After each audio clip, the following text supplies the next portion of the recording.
All right. The last time these two gentlemen met up, Dr. Peterson and Mr. Spencer, for the most part, agreed. They had a debate on a radio station. Today, Dr. Peterson would like to ask Mr. Spencer a couple of questions. We'll take it from there. Also, afterwards, I want to open up the questions to the audience.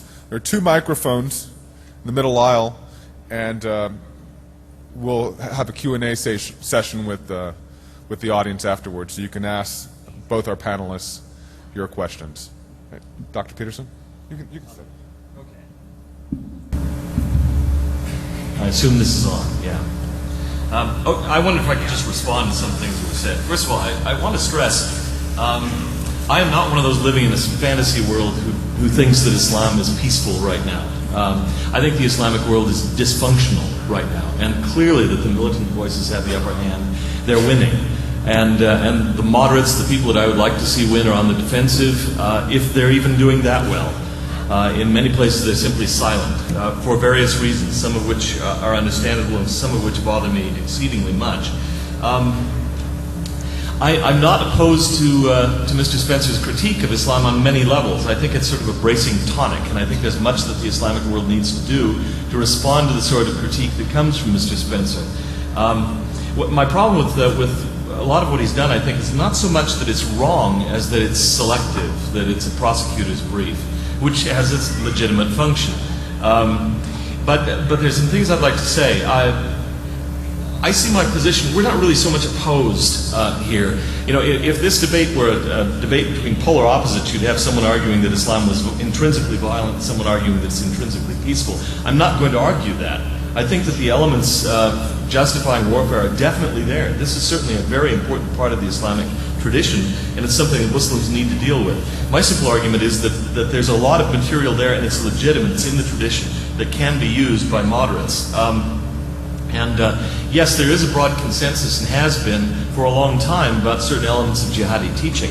I'd like to point out, though, that formulations like the binary opposition between the Dar al-Harb and the Dar al-Islam, the abode of war and the abode of submission, that opposition is something that dates really to about 2 centuries after the Prophet Muhammad. Much of Islamic law relative to jihad and almost everything else was formulated during the imperial period, an expansionist period. You can see the jurists who are doing this as the kind of hawkish pro-establishment party. Giving aid comfort to the enemy here. But this is the war party, and they're currying favor in some senses, I think, with the establishment, with the regime, by justifying what the regime is doing. But all I really need to do to demonstrate there are peaceful elements within Islam is to show that there are some out there. It's like trying to disprove the proposition that all crows are black. All I have to do is show one white crow, and I've succeeded. So in that sense, I've got a modest task here. Let me just go over a couple of the verses that are mentioned.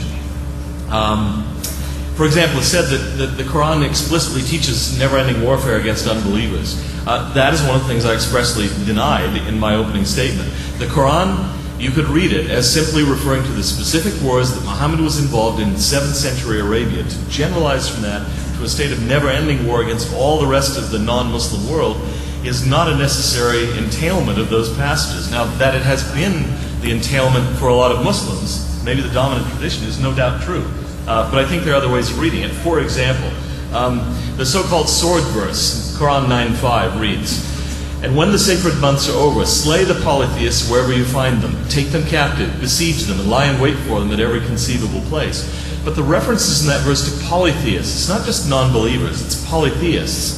And the reference to the sacred months make it clear this verse refers specifically to the pagan Arabs of Muhammad's time. And in fact, that's how many early scholars, such as Muqatil ibn Sulaiman in the 8th century, the great At-Tabari, the greatest of the Quran commentators, died in the early 10th century. That's how they understood it.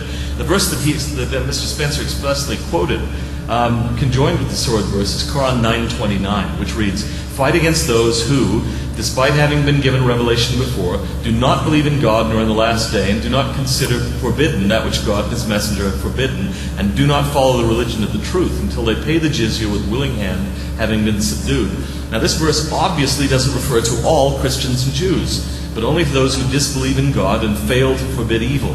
Contrast what Quran 3 verses 113 through 115 says about devoted Christians and Jews. They are not all the same. Among the people of the book are a contingent who stand in prayer, reciting the verses of God at all times of the night while they prostrate themselves.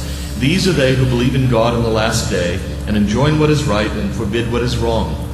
They hasten to perform good deeds. They are among the righteous. And whatever they do of good will not be rejected by God, and God knows best who are the God-fearing. So this idea that it's a blanket invitation to war against all Christians and Jews seems to me, even if many Muslims have taken it that way, seems to me one that you can construct a legitimate argument against. And I'm just hoping for the success of people who will make that argument. Sorry. Thanks for the pen. So am I, hoping for the success of people who make that argument. But once again, my constant refrain is, in this, let's not kid ourselves. There are other ways of reading the Quran. Sure, I am all for somebody coming in tomorrow and making up a whole new way to read the Quran to eliminate the power of any of these verses and many others that we could quote to incite people to violence and to make them pursue a supremacist agenda against the West. But the fact is that the mainstream understandings, as Dr. Peterson has conceded, of these verses is not that way. We can make up pretty things out of the Quran all that we want, but the only reason to even perform the exercise would be to help Muslims to actually understand the Quran this way. And for example, take some of the things that Dr. Peterson has pointed out, that chapter 9 verse 29 refers only, as he says, to fighting against those Jews and Christians who disbelieve in Allah. Well, since Allah is just the word for God, it might seem nice if you stop there, because you think, well, Jews and Christians by definition believe in God, and so that means they're only fighting against Jews and Christians who perhaps aren't very religious. But the reality of the situation is, it says, fight against the people of the book, that is, Jews and Christians, who disbelieve in Allah and His messenger. That is, the Jews and Christians who disbelieve in Allah and Muhammad. The Jews and Christians, in other words, who have the temerity not to convert to Islam. They are the ones who have to be fought. And that would be all those who remain Jews and Christians and don't become Muslims. This is validated by many, many hadith and many, many statements of the tafsir, the commentaries on the Quran, and Islamic law and history. It's very comforting, perhaps, to read. I can give you a verse you could use. That's chapter 2, verse 62, which says that the believers, Jews and Christians and Sabaeans, nobody knows exactly who Sabaeans were, but Jews and Christians we know, will go to paradise. And that sounds great. How wonderful and ecumenical, until you read the commentaries, such as that by Ibn Kathir, who is mainstream accepted commentator on the Quran, and the Tafsir al-Jalalain, which is another commentary that is very widely accepted and respected by Muslims. And they both say, the Jews and Christians who go to heaven are the ones who convert to Islam. The bad ones stay Jews and Christians. I didn't ever say a lot of things that have been attributed to me today, but I didn't say that there were no peaceful elements of Islam. There are many peaceful elements of Islam. But the fact that the Nazis did social services doesn't mean they didn't incinerate Jews.